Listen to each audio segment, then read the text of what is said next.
ಮಂಡ್ಯ ತಾಲೂಕಿನ ಮಲ್ಲಿಗೆರೆಯಲ್ಲಿ ಭಾರತಿ ನಗರದ ಭಾರತಿ ಕಾಲೇಜಿನ ವತಿಯಿಂದ ಆಯೋಜಿಸಿದ ರಾಷ್ಟ್ರೀಯ ಸೇವಾ ಯೋಜನೆ 51ನೇ ವಾರ್ಷಿಕ ವಿಶೇಷ ಶಿಬಿರ ಜರುಗಿತು. ಕಾರ್ಯಕ್ರಮದ ಅಧ್ಯಕ್ಷತೆ ವಹಿಸಿ ಪರಿಸರ ಜಾಗೃತಿ ವೇದಿಕೆ ತಾಲೂಕು ಅಧ್ಯಕ್ಷ ಅಣ್ಣೂರ್ ಸತೀಶ್ ಅವರು ಮಾತನಾಡಿದರು. ಆರೋಗ್ಯವಂತ ಬದುಕಿಗೆ ಶುದ್ಧ ಗಾಳಿ ಮತ್ತು ನೀರು ಅತ್ಯವಶ್ಯಕ. ಇವೆರಡೂ ದೊರಕಬೇಕಾದರೆ ಹಸಿರು ಗಿಡಗಳನ್ನು ಹೆಚ್ಚಾಗಿ ನೆಡಬೇಕೆಂದು ತಿಳಿಸಿದರು. ಅಂತಾರಾಷ್ಟ್ರೀಯ ಅಲಯನ್ಸ್ ಕ್ಲಬ್ ಅಧ್ಯಕ್ಷ ಕೆಟಿ ಹನುಮಂತು ಅವರು ಕಾರ್ಯಕ್ರಮವನ್ನು ಉದ್ಘಾಟಿಸಿ ಮಾತನಾಡಿದರು. ಮಾನವನಿಗೆ ಪರಿಸರದ ಮೇಲಿನ ಕಾಳಜಿ ಕಳೆದ ಕೆಲವು ವರ್ಷಗಳಿಂದ ಕಡಿಮೆಯಾಗಿದ್ದು, ಅದಕ್ಕೆ ವ್ಯತಿರಿಕ್ತವಾಗಿ ಪ್ರಕೃತಿಯು ಮುನಿಸಿಕೊಂಡಂತೆ ಕಾಣಿಸುತ್ತಿದೆ ಎಂದು ಬೇಸರ ವ್ಯಕ್ತಪಡಿಸಿದರು. ನಾವುಗಳು ನಮ್ಮನ್ನು, ನಮ್ಮ ಕುಟುಂಬವನ್ನು ಹೇಗೆ ಕಾಪಾಡಿಕೊಳ್ಳುತ್ತೇವೋ ಹಾಗೆಯೇ ಪ್ರಕೃತಿಯನ್ನು ಕಾಪಾಡಬೇಕಾದ ಜವಾಬ್ದಾರಿ ಪ್ರತಿಯೊಬ್ಬರ ಮೇಲೂ ಇದೆ. ಪ್ರಕೃತಿ ಎಂದರೆ ನಮ್ಮ ಸುತ್ತಮುತ್ತಲಿನ ಪರಿಸರ.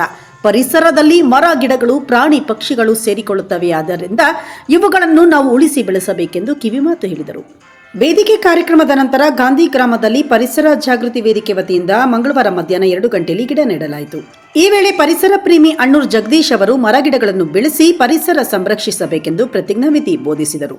ವೇದಿಕೆಯಲ್ಲಿ ಪರಿಸರ ಜಾಗೃತಿ ವೇದಿಕೆ ನಿರ್ದೇಶಕರಾದ ಆಸರೆ ಸೇವಾ ಟ್ರಸ್ಟ್ ರಘು ಕರಡ್ಕೆರೆ, ಯೋಗೇಶ್, ಶಿಬಿರಾಧಿಕಾರಿಗಳಾದ K Bharathi, C Shivaswamy, Nijilingu, doctor GB Lakshmi, Monalisa ಸೇರಿದಂತೆ ಹಲವರಿದ್ದರು. ಸಮಯದಲ್ಲಿ ಕೊಡುಗೆಯಾಗಿ ಮೇಲೆ ಪ್ರಮಾಣ ಮಾಡುತ್ತೇವೆ.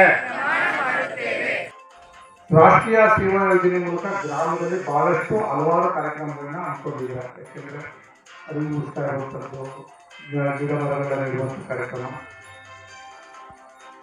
ನೀವು ಮಾಡುವಂಥ ಕಾರ್ಯಕ್ರಮ ಅಲ್ಲ ಇದು.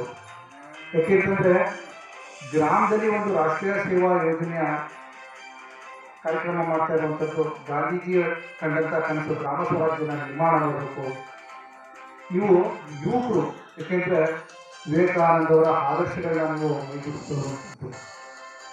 ನೀವು ಈ 7 ದಿನ ಏನು ಕಾರ್ಯಕ್ರಮ ಇದೆ, ಆ 7 ದಿನಗಳು ಕೂಡ ನೀವು ಗ್ರಾಮಸ್ಥರ ಸಂಪರ್ಕದಲ್ಲಿ ಇರಬೇಕು.